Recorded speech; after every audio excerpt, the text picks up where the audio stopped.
주님, 예수님의 고난주간입니다. 이 기간 동안 주님 말씀 속에 잠잠히 거하게 하옵소서. 오늘 말씀을 통해 십자가의 비밀을 깨닫게 하옵소서. 예수님의 이름으로 기도합니다. 아멘. 어느덧 낮 12시쯤 되었는데 어둠이 온 땅을 덮어서 오후 3시까지 계속되었다. 해는 빛을 잃고 성전의 휘장은 한가운데가 찢어졌다. 예수께서 큰 소리로 부르짖어 말씀하셨다. 아버지, 내 영혼을 아버지의 손에 맡깁니다. 이 말씀을 하시고 그는 숨을 거두셨다. 그런데 백부장은 그 일어난 일을 보고 하나님께 영광을 돌리며 말하였다. 이 사람은 참으로 의로운 사람이었다. 구경하러 모여든 무리도 그 일어난 일을 보고 모두 가슴을 치면서 돌아갔다. 예수를 아는 사람들과 갈릴리에서부터 예수를 따라다닌 여자들은 다 멀찍이 서서 이 일을 지켜보았다. 요셉이라는 사람이 있었는데 그는 공의회 의원이고 착하고 의로운 사람이었다. 이 사람은 의회의 결정과 처사에 찬성하지 않았다. 그는 유대 사람의 고을 아리마대 출신으로 하나님의 나라를 기다리는 사람이었다. 이 사람이 빌라도에게 가서 예수의 시신을 내어달라고 청하였다. 그는 시신을 십자가에서 내려서 3배로 싼 다음에 바위를 파서 만든 무덤에다가 모셨다. 그 무덤은 아직 아무도 묻힌 적이 없는 것이었다. 그날은 준비일이고 안식일이 시작될 무렵이었다. 갈릴리에서부터 예수를 따라다닌 여자들이 뒤따라가서 그 무덤을 보고 또 그의 시신이 어떻게 안장되었는지를 살펴보았다. 그리고 그들은 집에 돌아가서 향료와 향유를 마련하였다. 여인들은 계명대로 안식일에 쉬었다. 예수님이 십자가에 달려 낮 12시쯤 되었을 때 어둠이 온 땅에 덮여 오후 3시까지 지속됩니다. 해는 빛을 잃고 성전 휘장 한가운데가 찢어졌습니다. 이런 어둠이 깔린 사건은 실제 일어난 초자연적 사건일 뿐만 아니라 상징적인 의미도 가지고 있습니다. 가장 밝아야 할 낮 12시에 어둠이 짙게 깔린 것은 하나님의 심판이 이루어졌음을 알려줍니다. 또한 성전 휘장 한가운데가 찢어진 것은 지성소와 성소 사이에 가림막이 찢어진 것입니다. 이 부분은 성전에 대한 설명이 있어야 이해할 수 있습니다. 유대인들이 죄를 용서받고 하나님을 만나던 장소였던 성전의 중심부에는 성소와 지성소의 구분이 있었습니다. 지성소는 하나님이 계시는 가장 거룩한 곳이라 대제사장이 1년에 딱 한 번 들어가 백성들의 죄를 용서받을 수 있었습니다. 그런데 그 분리된 곳의 커튼을 예수님이 십자가에서 죽으시자 하나님이 찢으셨다는 말입니다. 이 말은 이제 하나님을 만나기 위해서 누구든지 지성소에 들어갈 수 있다는 말을 의미합니다. 지금까지는 하나님 자신이 계시는 곳에 커튼을 쳐놔서 백성들을 보호하셨습니다. 왜냐하면 죄를 가진 백성들은 거룩한 하나님을 만나면 죽을 수밖에 없기 때문입니다. 그런데 예수님이 십자가에서 죽으시자 하나님은 그 커튼을 아예 찢어버리신 것입니다. 예수님이 인간의 죄를 뒤집어 쓰고 십자가에서 죽으셔서 인간과 거룩한 하나님 사이의 장벽을 허물어 버리셨기 때문입니다. 이제 우리는 예수님을 통하면 언제든지 하나님을 만날 수 있게 된 것입니다.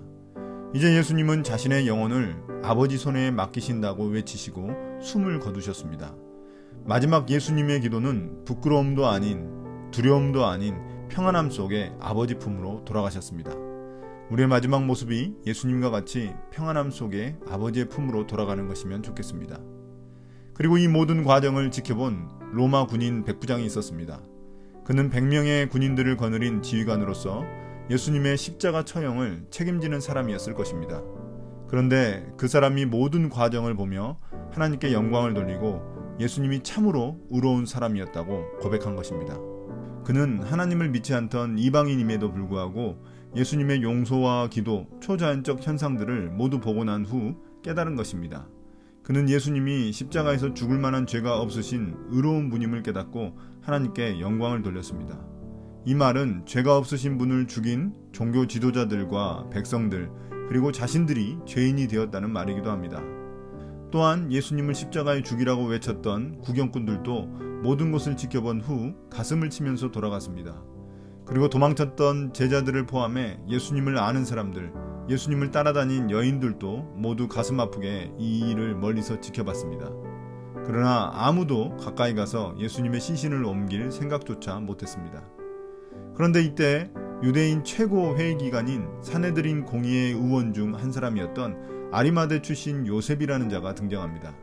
그는 착하고 의로운 자로서 예수님을 죽이고자 하는 공의의 결정에 찬성하지 않았던 자입니다. 어떻게 그가 믿음을 갖게 된지는 알 수 없지만 그는 하나님 나라를 기다리던 예수님의 제자 중 한 사람이었습니다. 그는 당당하게 빌라도에게 가서 예수님의 시신을 요구합니다. 그의 이런 행동은 도망간 제자들의 모습과 대조적이며 매우 용기 있는 행동입니다. 자신 또한 예수님의 제자로 낙인 찍혀 이로 인해 자신이 가진 부와 지위 또한 잃어버릴 수 있었기 때문입니다. 아무튼 그의 이러한 용기 있는 태도로 인해 그는 예수님의 시신을 십자가에서 내릴 수 있었습니다. 그 후 그는 예수님의 시신을 3배로 싸서 자신이 사놓은 새 무덤에 예수님을 모셨습니다. 성경은 이날이 안식일이 시작될 무렵이었던 금요일 저녁 6시 무렵이라고 말합니다.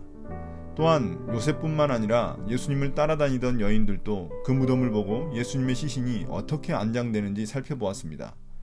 왜냐하면 집에서 향료와 향유를 마련해 예수님 시체에 부어 예수님에 대한 자신들의 마음을 표현하기 위해서였습니다. 그러나 그 여인들은 율법을 어길 수는 없어 곧 시작되는 안식일 동안에는 움직일 수 없었습니다. 저는 오늘 말씀에서 아리마대 요셉을 통해 믿음에 대해 다시 한 번 더 생각해 보게 됐습니다. 제자들은 예수님과 3년을 함께하며 하나님 나라에 대해 자세히 배웠습니다. 심지어 예수님의 십자가 죽음과 부활에 대한 예고도 들었지만 그들은 다 도망가고 그 자리에 없었습니다. 그러나 아리마대 요셉은 하나님 나라에 들어가기에 많은 장애물들이 있는 자였습니다. 그는 지금의 국회의원과 비슷한 자리인 공의회 회원이었으며 많은 부를 가진 자였습니다. 그는 제자들만큼 하나님 나라에 대해 깊이 있는 설명을 듣지도 못했고 예수님의 죽음과 부활의 예언도 듣지 못한 자였습니다. 그럼에도 불구하고 예수님의 말씀을 듣고 그는 하나님 나라를 사모하며 기다렸습니다.